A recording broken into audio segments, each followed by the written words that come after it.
The following is a presentation of TFNN. Time to talk about your health. Living a Primal Lifestyle. With your hosts, Nico and Ellen Haan.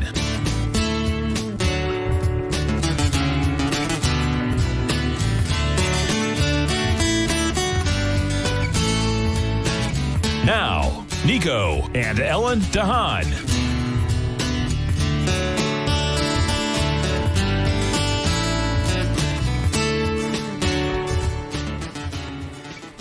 Hey there, good morning. I'm Nico Haan, and welcome to Living a Primal Lifestyle, where we explore a return to a more balanced and natural wild world. To recover our natural health and regain our rights and freedoms. Good morning, I'm Ellen Haan. It's a beautiful day in downtown St. Petersburg, 77 degrees and mostly cloudy, and another storm went by and missed us. Yeah, we'll see. I don't know. It's kind of meandering around the Yeah, Gulf, it sure and is. anything can happen, but they are saying it's not likely to be a problem. Yeah, and it's kind of warm and muggy.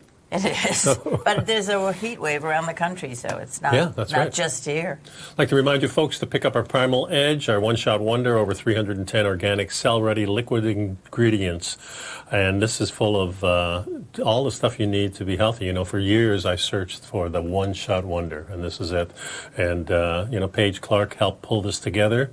And it's really important these days during the COVID-19 epidemic, and it seems to be going on, to remain healthy. We know the healthier you are, the less chance you have of getting this, and if you do get it, it's probably just going to pass you by and maybe make you feel not too good for a couple of days. But, and the important thing is the humic and the fulvic acids that tell the cells how to let the good stuff in. And the bad stuff out, That's right.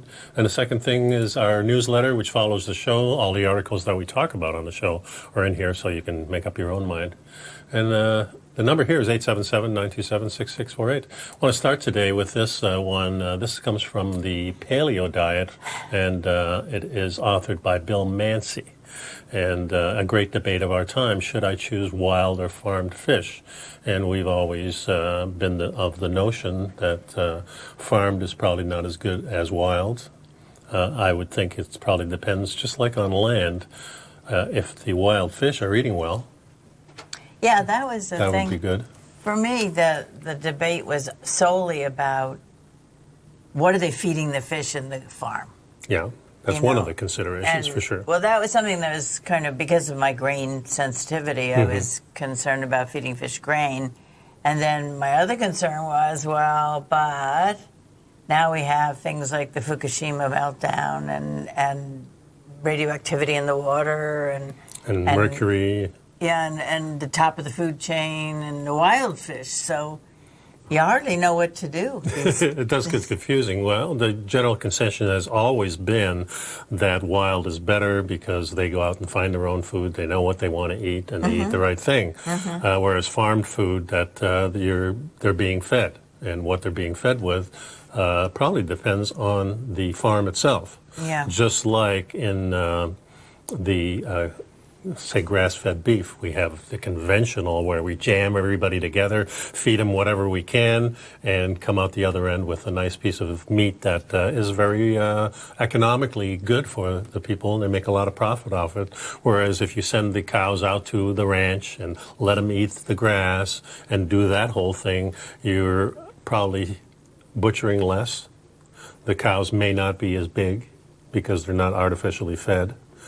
And they're probably fattened and not as healthy because they're not roaming around finding their own food and doing their natural thing. Well, then there's a third option, which is the grass-fed grain finished. Yes. So you're kind of looking for grass-fed, grass-finished.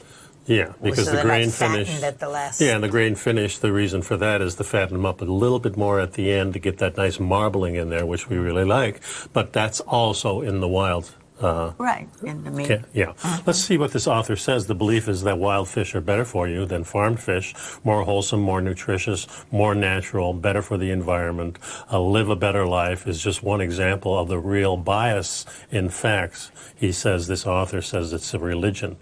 Well, one of his premise seems to be, his main premise that he starts the article with is that the supplies of fish in the sea are not infinite, and there's overfishing going on, and species have been wiped out, and that sort of thing. And so he makes the argument that the aquaculture creates a lot more fish and a lot more, and it's not finite, and you can expand aquaculture, and it's so you can get much more fish. Yeah, and there's another thing that always bothered me, because there's big restrictions on private people getting. You have a limit on how many fish you can have, right? But the fisheries do not. Yeah. You know, so when you go out in these big boats, they scoop up fish, and they may be after one particular species. They're grabbing the other ones. Those are the throwaway fish. Maybe they use them for pets or something like that. But they're certainly not doing it one-on-one, like where you throw a little bait in and we're going fishing. Right, you catch 10 fish versus 10,000 fish. And it seems to me there's a lot of restrictions on the private people getting just so much. And I think that's probably a good thing, because a lot of people are fishing. But at the same time, probably has to also do with these factory boats that go out and just collect tons and tons of fish, freeze it right on the spot, and it's they get a lot of fish out there. So let's see what he says. He's got like 18 different things here that he mentions. He says, so bear with me, I explain in an objective and fact-based way why you should look at aquaculture as a solution to your predicament of not having enough seafood. And the number one being supplies from farms are not finite. That means that agriculture or the aquaculture will continue to grow and expand, because we have control over that. No, it's number two, true environmentalists are pro-aquaculture. And it takes the human supply pressure off of wild stock and puts it on production from the farms. So he says aquaculture is really agriculture. Hunting and gathering must end in the seas as it ended on land 10,000 years ago at the dawn of terrestrial agriculture. I'm not sure. I don't think it's ended. Why it needed to end, or I guess. It's never really ended. Just because we have agriculture doesn't mean we're going out in the wild and not hunting animals and gathering things. People are hunting. Of course they are. So this is ridiculous. Farmed fish are not abused. The notion but the fish rights organization. I never heard of that. I never ever thought fish were being abused at the. Well, it says the notion of abuse is completely counterproductive to the best interests of the fish farmer and counterintuitive to their goals. While fast-growing and healthy fish, that's what they want. But water quality and fish densities and nutrition are optimized to reduce the stress. So I think what he's saying, there are people out here that are probably doing it a much better way than jamming the fish into one spot. And some of the complaints have been, of course, that it's overcrowded in the pen. So that means they're closer together. So that means they can harbinger more diseases and parasites like sea lice, things like that. Also, of course, the big contention in the beginning when we talked about this years ago was that the feed that they were giving them was not their natural feed. A lot of people were feeding them just soybeans. Yeah. And I remember my Uncle Hank in Colorado saying, I have two ponds, one up north and one down here, and I don't feed the one here because it's close to my house, but the one up there, I feed soy and I sell those. So he was doing that way back when, back in the 70s. We'll be right back, folks.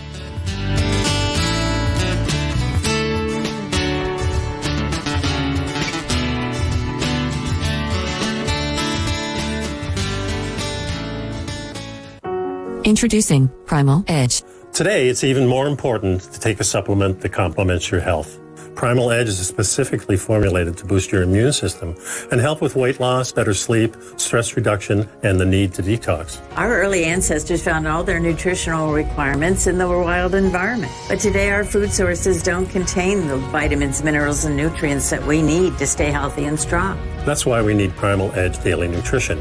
It includes a special blend of ionic, soil-based, vitamins, minerals, fatty and amino acids in an easy-to-use liquid form. Primal Edge is powered by highly concentrated humic and fulvic acids, nature's preferred delivery system. They've been called miracle molecules because, like sunlight, air, and water, without them, life cannot exist. That's right, Ellen. They ensure we receive all the nutrition we need to be healthy and thrive. We take it every morning. Primal Edge. Just $89 exclusively at TFNN.com. TFNN is excited about our new software charting program, The Art of Timing the Trade Charts. In collaboration with Tom O'Brien and using his best-selling book, The Art of Timing the Trade, Your Ultimate Trading Mastery System, David White has programmed an outstanding piece of software that will complement any trader's methodology. Using this first-of-its-kind program, The Art of Timing the Trade Charts allows you to scan thousands of stocks for Fibonacci formation setups, including Gartley's, ABC's, butterflies, and much more. The Art of Timing the Trade Charts is designed to help you when scouring the markets for stocks just beginning to form the trading patterns that many investors spend days, weeks, or even months searching to find. And right now, we're offering licenses available at only $79 a month. We are so confident that you're going to love this new charting software that will even give you a 30-day unconditional money-back guarantee. Don't miss out on this incredible new piece of software. Get your copy of The Art of Timing the Trade Charts today by visiting TFNN.com. Will the S&P 500 continue to climb? For bold trades on U.S. large-cap stocks in either direction, trade SPXL, SPUU, or SPXS. Directions Daily S&P 500 Bull and Bear Leveraged ETFs. Direction Leveraged ETFs. An investor should carefully consider a fund's investment objective, risks, charges, and expenses before investing. A fund's prospectus and summary prospectus contain this and other information about Direction shares. To obtain a fund's prospectus and summary prospectus, call 866-476-7523 or visit directioninvestments.com. A fund's prospectus and summary prospectus should be read carefully before investing. An investment in the funds is subject to risk, including the possible loss of principal. The funds are designed to be utilized only by sophisticated investors such as traders and active investors. Distributor Foreside Fund Services, LLC.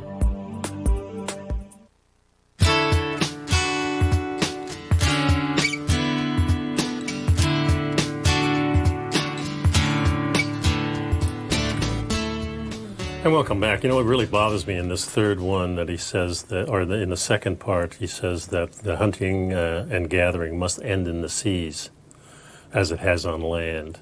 You know, when you're hunting and gathering, you're one-on-one with nature. You're not a whole group of people going out usually. There may be small groups, but when we're talking about farming fish or having these big boats go out fishing, that's not hunting and gathering. No. It has nothing to do with That's it. I mean, aquaculture and agribusiness. Yeah, and the big factory business. boats have nothing to do with hunting and gathering, so I don't get where he's coming from this. We're at number 4 with aquaculture products are fully traceable, and this is true. From the feed to hatchery to production and distribution, everything is traced, so you can see where problems are if they are there. And you can also regulate some of the things like the toxins, the medical waste, the plastics, and well, heavy they're metals saying and we things don't like know that. what's in the natural fish, Right. when it comes to that sort of thing. Right. You know, depending on where they are and how long they've been there and what's been happening industrially and so on. So number 5 is water use and discharge from many indoor facilities limited by the recirculation aqua systems. So the systems are getting better, and we did this with hydroponics. Hydroponics, yeah. So, you know, we all have always excelled at improving things. So while getting farmed fish in the beginning might have been really poor, maybe it is getting better. I don't know. We have stayed away from this particularly because of what they're feeding them and the overcrowding. Those were the 2 contentions that I had with it. Number 6 is more and more fish farm operators use a technique called integrated trophic agriculture. Aquaculture, yeah. This is where the waste from the fish facility is used as raw materials for other products. So this is a good thing, and of course we do this in farming too. Yeah, you're recycling the waste, and you certainly don't want the waste staying in the pond over and over again. You have to change that. Yeah, and when we watch these zoo programs, they're always cleaning things, and they have to because the animals aren't roaming. Yeah, and aquaponics, which is an integrated aquaculture, and hydroponics is one form that they're using, and it's a land-based form. And usually with fish in tanks in an insulated building and the plants in an adjacent attached, there's a word missing there, probably attached tank of some kind. And this approach can be very small and cost only a few dollars, and it fits on a kitchen countertop. Yeah, so they're using the plants and the animals together in a integrated system, and this is the way nature works. So that does seem like a good idea. The waste from the fish and so on helps. Feeds the plants. Sure, yeah, that makes a lot of sense. Number 8. Number 8 is discharge from water. Discharge water is high quality when the recycling systems and the well, that makes sense. And the filtering. Yeah. And so on. Number 9 is indoor facilities can operate year round, and that's true. You're not exposed to the weather. So you don't have to cut a hole in the ice to get the fish. That's right. Yeah. That's a good thing, right? Number 10, the excess use of chemicals and antibiotics in aquaculture is a myth in North America, Europe, and many parts of Asia. I guess they're using less and less maybe in North America. I have written or seen a lot of reports in North America, especially in those first ones 10 years ago, that they were using antibiotics just because of the crowding itself. Yeah, number 11 says aquaculture producers avoid the use of all therapeutics, which are antibiotics, sterilants, and vaccines, whenever possible. And then number 10 said that those things were used if the need was there under the guidance of a veterinarian. So it's not crystal clear that they're not being used. Right. It's maybe minimally used. Or less used than one would fear, but I don't know. Well, I would think if you're putting them in a tank altogether, you have to use some kind of... Well, anytime you have an artificial environment that doesn't naturally clean itself and doesn't naturally keep moving, the water keeps moving and whatever. But it's one of the things is nice to see improvements being made. There's no doubt about it. We've always figured things out, and we certainly have figured it out for grass-fed beef and for pigs and for chickens. So there's naturally a way to figure it out for these things, and I applaud there's no that. doubt about it. There's a lot of people in this world, and we have to feed them. And if this is a means of producing high quality protein and getting people fed, then that it has to be. Or maybe we should just go less people. That would be good too, maybe. Many people have said that. Okay, fish farms are actually use less water. Well, if a fish is in the ocean, it doesn't really have any choice if we're using less water or not. Yeah, in an ocean, fish has no control over that. Maybe we do use less water. Maybe the less water is not good for the fish. I don't know. Number 16, aquaculture in general offers much more of efficiency use of space. Produce a greater amount of product in a given area in a three-dimensional culture environment. Yeah, but we're not changing the space in the ocean, right. So I don't think that makes any much difference. Fish farms can be the envy of the nearby conventional and regional farms as they become models of sustainability, environmental stewardship, and of course, if they do it right, then it's everything shines. And number 18, if you want to be part of the solution, not part of the problem, then support this particular thing. Yeah, it should be pointed out that the author of this article is a farmed fish. Is a fish farmer, basically, involved in aquaculture. But the reason why it brought my attention is because it was published in paleodirect.com, so paleodiet.com. Right. So that opened my eyes a little bit. I do have other ones here, and one is called The Problems with Farm Fishing from Wellness Mama. And this just basically goes into some of the options. There may be some responsible, healthy options for farmed seafood, especially with shrimp, a reader says. But a lot of these things are overcrowded. So they talk about the bottom line on farm fishing, saying wild-caught seafood is preferable, but for the environment and for the health, we still don't know the full impact of large-scale commercial fish farming. There are fish farming techniques that make it viable options in the future, especially for those on a budget. But current methods have a drastic impact on the native seafood species. And that's another thing, too. A lot of fish can escape. They hop over the net. Yeah, but that's really an issue, isn't it? Well, some of it is an issue because some of these species don't rebreed. So if you put them out in the wild, then maybe you have something like a mule that is in the water. Or they do breed, and you have genetically modified fish in the wild and mixing it up. And it changes the entire population of the fish, and it can be very detrimental. And they talk about that the higher levels of omega-6, which we know are not desirable nutrients for humans. And then they've got PCBs, which are polychlorinated biphenyls, industrial pollutants that find their way into freshwaters and oceans are absorbed by the wildlife. And so there's that side, and they're found in the skin. So they are suggesting maybe remove the skin and avoiding fried fish. Mercury toxicity, we had talked about that a little bit. The higher up the food chain, the more concentrated the pollutants. Okay, well, we got a lot more on this, so stick around, folks. We'll be right back.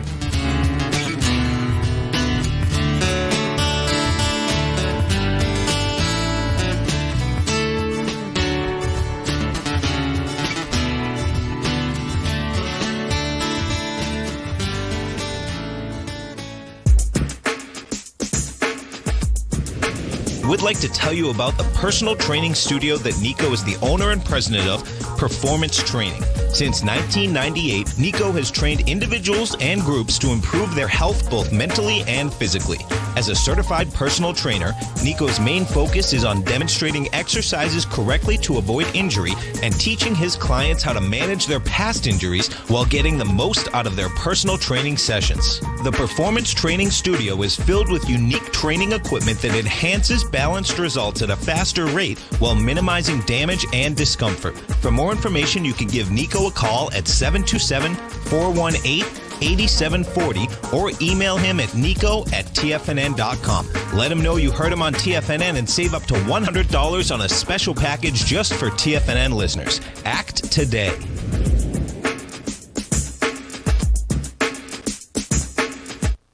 If you're not currently using the TAS Profile Scanner when looking at setting up your trading opportunities, then your arsenal is short a mighty weapon. The TAS Profile Scanner is a standalone piece of software that instantly filters over 2,500 global financial markets such as stocks, ETFs, commodity futures, and Forex. Headed by Steve Dahl, TAS understands that in today's technological world, the use of top-flight software applications and technical analysis expertise is essential to successful trading in today's market. You also gain access to the webinar that Steve Dahl and Tom O'Brien just hosted, The Best Way to Use the TAS Profile Scanner to Profit. This webinar archive is available for all subscribers immediately upon signing up. All new subscriptions also come with a 30-day money-back guarantee, so you have nothing to risk. Start your subscription by visiting the front page of TFNN.com today, and you'll find the TAS Profile Scanner under the Services tab. Sign up today. Are you in the market for buying or selling real estate in the Bay Area, including the surrounding St. Petersburg, Tampa, and Clearwater markets? Tiger Real Estate LLC is a firm that has extensive experience in the Tampa Bay area. Whether you're looking to sell your current property for maximum value, or you're in the market for a second home or investment property, Tiger Realty has the experience across all areas of real estate in the Tampa Bay area to help buyers and sellers make the most informed decisions across all price levels. From the price you should be paying per square foot in certain up-and-coming areas to the type of cash flow investment properties are capable of creating, Tiger Real Estate can help you make the best decision when it comes to all areas of the market. Before you make one of the biggest decisions of your financial future, call Tiger Real Estate LLC today at 727-329-8322 or email us at tiger@tfnn.com. That's 727-329-8322. Call us today. This segment is brought to you by Think or Swim. For more information, just click the Think or Swim banner on the front page of TFNN.com.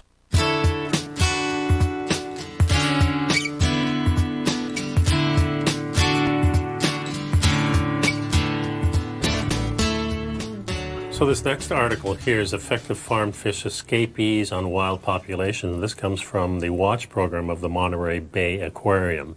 So these people are deep into this. Keeping wild stocks wild when shrimp or fish are kept in pens or ponds that are connected with natural water bodies, some can escape. This isn't harmless as you might think. In some cases, escapees impact wild populations by competing with them for food, habitat, and spawning partners. And it says that most farm species are distinctly different from their wild cousins. So if they escape and breed with their wild counterparts, genetic makeup of the offspring may be less able to survive and thrive in the wild environment. Also, some of the fish is being farmed in areas that are not immediately native to, and that means that if they escape, they become an invasive species. Yeah. And they can disrupt the harmony of the entire ecosystem. And we have a lot of escaped species. The lionfish is one. All these snakehead freshwater fish coming from Vietnam, which was probably through the chain of pet fish. Yeah, people releasing their... things like that. So this can certainly be a problem. And we see that with plants also, like the kudzu that we had here. Back in the 80s, they started removing that, and we still have it. And millions of dollars are spent on that. And a lot of other things, melaleuca trees and the boa constrictors in the Everglades, and so many times, and it completely disrupts the microsystem and environment. And then there was an interesting case in a federal court in the Northern District of California ruled that the Food and Drug Administration violated core environmental laws when it approved genetically engineered salmon. And it says they ignored the serious environmental consequences of approving genetically engineered salmon. And they ordered the FDA to go back to the drawing board and thoroughly analyze the environmental consequences of an escape of an engineered salmon into the wild. Yep. It's So some of the things that are a problem with fish that are not eating their natural food is the balance of the omega-3 and omega-6 fatty acids that are really important to us. And normally we think of it being a 1-on-1 or maybe a 3-to-1 ratio, or 6-to-3 there's more 6 omega-6 in it, but you need a balance of at least one of those slots of the omega-3s to the 3. But when you're talking about feeding the soybeans, now it goes up to 16, 20-to-1 ratio. And this is the same thing that we see in grass-fed cows. When the grass-fed cow has much better profile of the omega-3s than the grain. The grain makes the omega-6, which is the highly inflammatory part. Now, we do need both. We need some of the inflammatory, but we need a lot of the anti-inflammatory, which is the omega-3. So we need that in a ratio of 3-to-1, 6 being the 3 and 1 being the omega-3. So that's what we're really after in, the balance of the oils. And this is why we have fish in our diet, and especially cold water fish, to get that omega-3. And the other thing with the omega-3 is it's in a cold water fish, which means it's probably around 60 degrees maximum.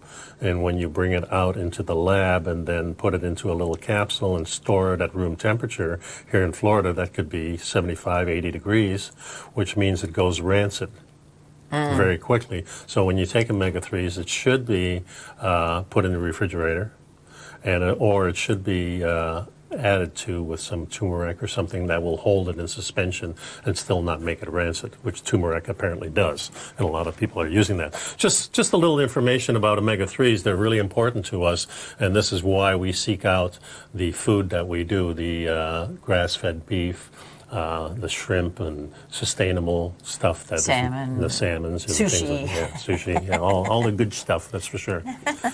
And when you genetically modify things, then we're really talking about changing, and we don't know what the answer is as far as does it affect us negatively. We don't have long-term studies or long-term effects of that. It's a relatively new technology, and if it changes the genes of the animal, we eat the animal, does it negatively affect us in the long run? We don't know yet. Yeah.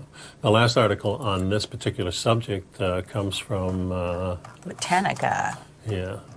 And I thought this was interesting because fish farming has been practiced for hundreds of years, from the pre-Columbian fish traps in the Amazon basin to carp ponds in the Chinese farms. So this has been around a long time. Now we're just thinking that it's maybe getting out of hand because now when I think about Chinese farms, I'm thinking about a couple of people working a little inlet and putting up some nets and things like that. And when I think about the farms in the United States, I'm thinking about the big industrial type of thing. I don't know which is which, but there's growing concerns. Many of the concerns surrounding fish farming arise from crowding together thousands of fish in the artificial environments. Waste products, feces, uneaten food, dead fish are flushed, often untreated, into the surrounding waters that add to the contamination of the water supply.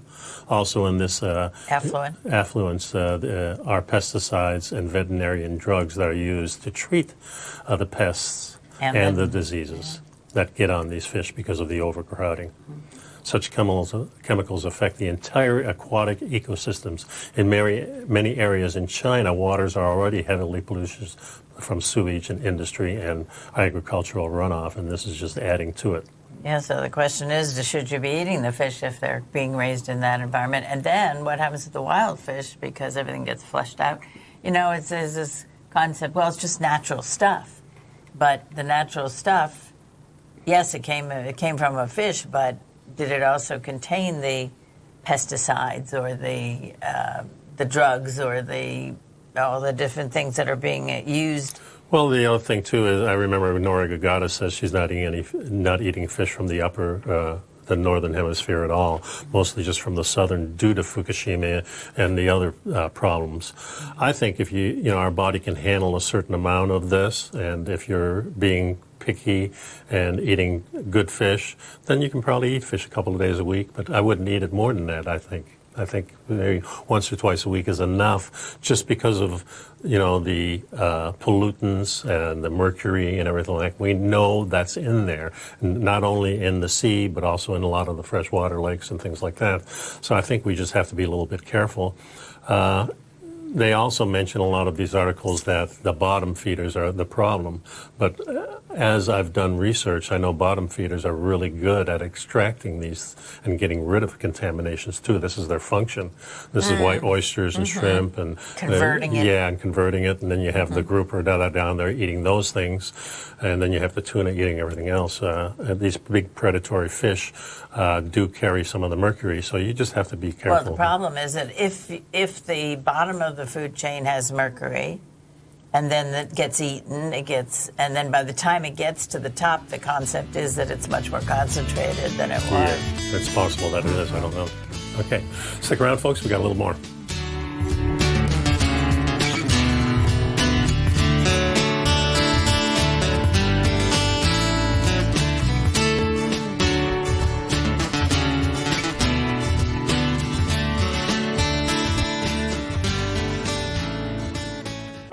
Introducing Primal Edge. Today, it's even more important to take a supplement that complements your health.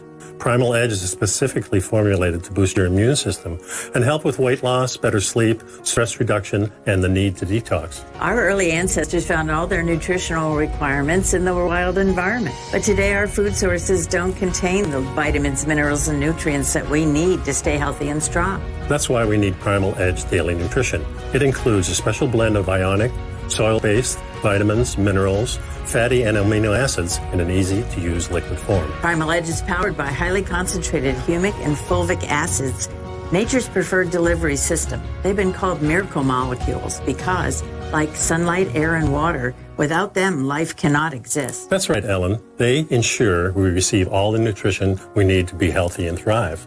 We take it every morning. Primal Edge. Just $89 exclusively at TFNN.com. Hi, folks. This is Tom O'Brien. The printing presses are working 24 hours a day, 7 days a week. The U.S. deficit has risen 200% in 1 year with no end in sight. The markets are looking for an additional stimulus bill to get us through this once-in-a-generation pandemic. There is no free lunch, folks. The more stimulus dollars put into the marketplace, the less your dollar is worth each and every day. This is the time to protect yourself with a portion of your portfolio in the metal market. The Gold Report comes out each Monday morning. I bisect and dissect the dollar, silver, gold, the XAU, and the HUI. The Gold Report is a long-term hedge against the dilution of your buying power. The U.S. has put more than $6 trillion into the marketplace in the last 6 months, with more expected in the next few months. The market did and does need the stimulus, but it will have long-term implications on our buying power. The Gold Report comes with a 30-day money-back guarantee. Go to TFNN.com and order the Gold Report now. Protect your buying power. Order the Gold Report now.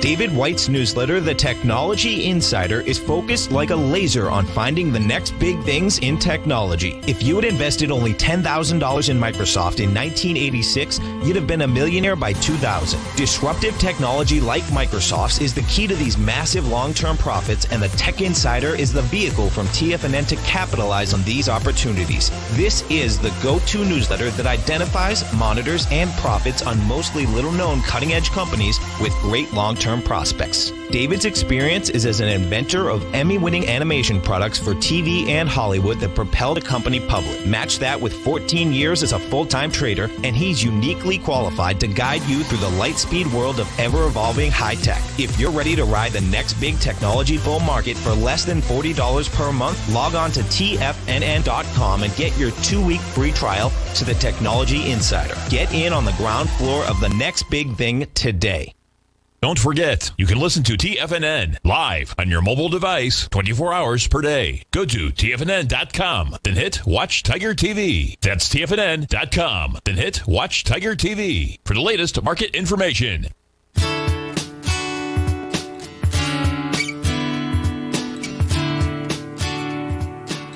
Now moving on to a slightly different topic. This is November, despite what the weather's doing and how crazy the world is. We somehow got to November. Thanksgiving is coming, and things you don't think about.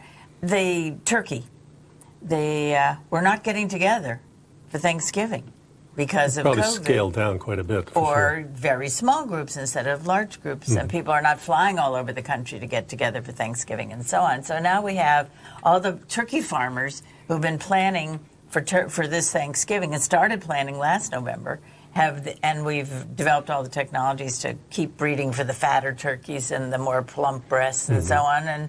And ultimately, at this point, the farmers are realizing people are not going to buy those great big turkeys. Yeah, you wonder, will the small turkeys be better because there's going to be less people, so maybe we don't want to breed them as large? One of the people here, one of the growers here are saying that they actually harvested their turkeys a couple of months early. Right, but they are saying it does affect the flavor and the fat, because that last month is where the fat comes in and everything. Yeah, so it's, but they're saying, they're going to have smaller turkeys. They have to have more smaller turkeys. Instead of the large ones. Instead of the big ones, so that people, and they're also looking at things like ham and roasts and other alternatives. And probably pieces of turkey, like turkey legs and things like that. And breasts. Breasts, which I wouldn't eat. But. Yeah, we don't eat white meat, but that's our choice. So. But it's interesting that the large chains and so on have cut back on their orders, and of course a lot of the orders were placed last year, so they're going to be stuck with whatever comes in. Also, people are cooking. People who have traditionally joined groups, family groups and friends, and everybody brought a dish. Now suddenly you have to cook the whole turkey and do all the things that you haven't done before. Maybe. Yeah. Some of the people here are saying, well, don't be afraid to go big. It's just as easy to cook a large one than a smaller one, and then that means you have more leftovers. Yeah, so that was always the thing with leftover turkey. Leftover turkey. Yeah, make that sandwich with the cranberry sauce in the sandwich. It's really good. Yeah. The trouble is that we prefer the dark meat, and so making an entire turkey is a complete waste of time and energy, and we've gone to friends and family, and that's worked out quite well because then somebody eats the white meat, we eat the dark meat. Yeah, it says here, thanks to better technology for carving breast meat, per capita consumption of turkey has nearly doubled over the 1980s, peaking at 14.4 pounds per person in 1996. 14.4 pounds of turkey? Is this year? Just on Thanksgiving, that's a lot. No, some of it has to be the processed turkey and so on that is sold in the packages, and you make a turkey sandwich and that kind of thing. Right. So the other article about turkey is conquering turkey the paleo style. And what does that actually constitute? Well, let's find out. Here we go. Turkey. Let's see. Holiday meals and with family members. What food should you eat? And it says keep the turkey. Changing a few small details during prepping and roasting makes this an easy paleo-friendly main course. Instead of butter, use duck fat, which is full of mono and polyunsaturated fats. Instead of bread, surround and stuff your bird with fruits and veggies. Carrots, celery, onions, and apples all pair well with the turkey. And then substitute cauliflower for the mashed potatoes. You know, people do that a lot. Yeah, and I see that a lot. This veggie mashes well once cooked and retains the similar color and consistency. To keep it dairy-free, throw in some herbs and subtle flavor boost. Try using some almond milk or some creamer of some kind. And the thing with the cauliflower, you really have to drain the water out of it. Otherwise, you get very watery potato substitute. So to go paleo in this, it says focus on fruits and vegetables as your side dishes. Forgo the traditional stuffing rolls, casseroles that are loaded with non-paleo ingredients. Yeah, try steamed broccoli, baked butternut squash, or scoop up the veggies from your roasting pan, mix them all together. Try adding cider, nuts, bacon, or small amounts of raw honey to flavor your vegetables. Cranberry sauce using fresh cranberries and chopped nuts can also be a paleo-friendly option. And there's also the option, if you put a little orange, chopped orange and zest into there, it really adds to it. So this is basically saying that if you want to enjoy the turkey, the traditional type of meal, you can get very close doing it paleo style by really removing some of the ingredients like breads and things, the starches. The grains, mostly grains. starches, potatoes and things like that.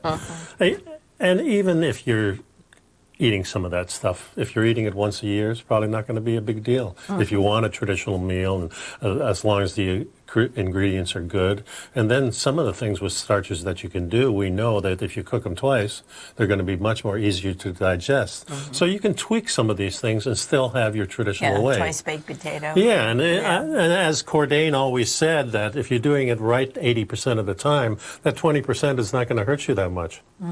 And do we really know what our ancestors ate? I don't think we really do.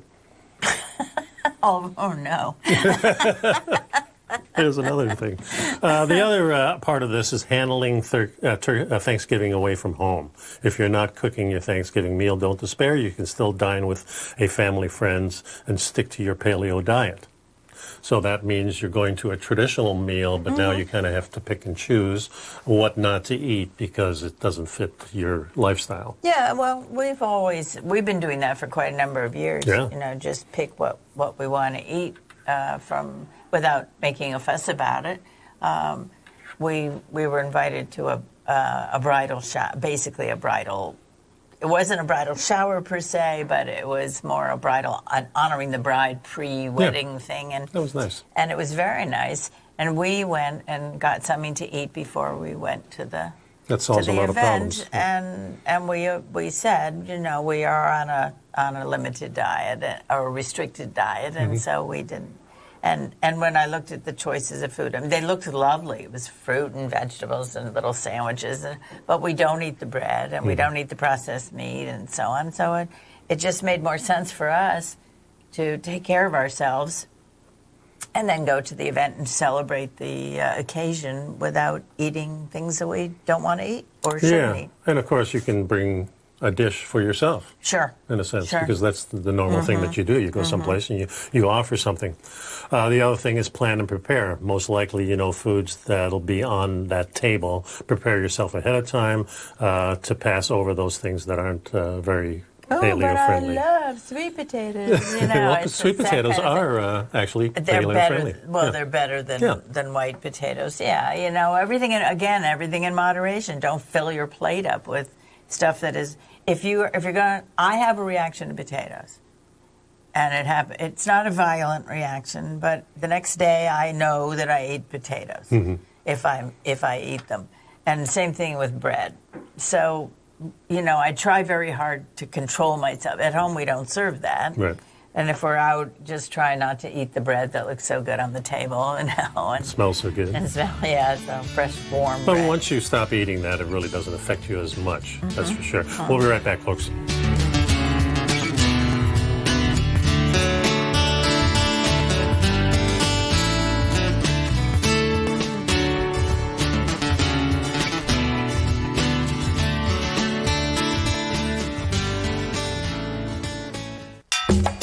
Back in the day, I joined Hotel California in 2006, and like many of you, was drawn in by, as well as, Whatever you think about, you bring about. Whatever you focus on grows. you see, I believe that everything in life happens for us, not to us. And Tom ignited the fire within me to want to learn how to master the markets. So how did I go from knowing nothing about technical analysis to becoming the #1 market timer for the S&P 500 in 2018 and the #2 market timer in 2019? Simply put, I hired coaches with a proven track record, which led me to a whole new set of tools that I created to interpret the message of buyers and sellers. I would love the opportunity to teach you this award-winning set of tools and to help you improve your market timing. You can test drive my newsletter service, Mastering Probabilities, for the next 30 days with no risk to you. Plus, you'll gain access to archive workshops that'll take you step by step through my system. Sign up today by going to the homepage of TFNN.com and selecting Mastering Probability in the newsletter tab. Hi folks, Tom O'Brien here. If you'd like to get my daily newsletter, Market Insights, then now is a great time to sign up for a 30-day free trial. Every morning by 9:30, I send out my morning letter to subscribers with market commentary on a variety of markets, currencies, and commodities to keep investors up to date on the day's trading action. Included in Market Insights are specific buy and sell recommendations for stocks, ETFs, and even options, with stops and price targets included for every trade in my newsletter. If you'd like to try my newsletter risk-free for 30 days, then head over to the front page of TFNN and you'll find Market Insights under Trading Newsletters. I use my years of trading experience to bisect and dissect the market every morning and give my subscribers the most important information they need to know for the day ahead. I even issue afternoon updates for my subscribers whenever warranted with important market action. I'm always scouring the market for the next great trading opportunity. Sign up for your 30-day free trial to my daily newsletter, Market Insights, today by visiting the front page of TFNN.com. Wow! Go get 'em, folks. TFNN has developed a daily programming lineup for traders by traders. We start every trading day live at 8:30 a.m. with Tommy O'Brien hosting the morning market kickoff as he starts the day off by breaking down everything you need to know about what's going on for the trading day ahead. At 9 a.m., Larry Pesavento takes your calls and questions live on the air for the opening bell as he hosts Trade What You See. At 10 a.m., Tom and Tommy O'Brien host the Bull Bear Trading Hour. At 11 a.m., it's Kevin Hanks and Alex Coffey from TD Ameritrade Network with Fast Market. Basil Chapman at noon with the Tiger Technicians Hour. Steve Rhodes hosts the Trader's Edge at 1 p.m. Dave White with the Power Trading Hour at 2 p.m. And Tom O'Brien closes out the day for the final hour of trading live from 3 till 4. Don't miss a second of our daily programming lineup. Tune in to Tiger TV every trading day live at TFNN.com. Educating investors.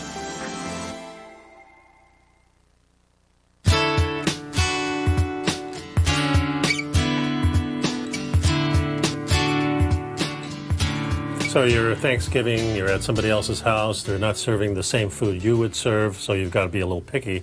But there are things like food pushers, people who really are pushing you. Come on, you can have a piece of bread. It's really good for you. Come on, have it. Well, you know, I that think type more of than that, we have also, especially around the holidays, especially if you're with family, is the whole emotional involvement and attachment to food, and also an identification with the recipe that you brought. You know, that if you don't like my stuffing, you reject me.